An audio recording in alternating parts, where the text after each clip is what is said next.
স্বাগত জানাই। আমাদের সভাপতির হাত দিয়ে সবাই জয়েন করবে। তৃণমূল কংগ্রেসের সভাপতি, তৃণমূল যুব কংগ্রেসের সভাপতি হাবিবুল হক মহাশয়,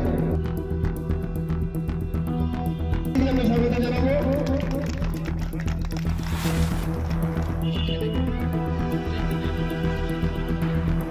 তৃণমূল কংগ্রেসের সভাপতি,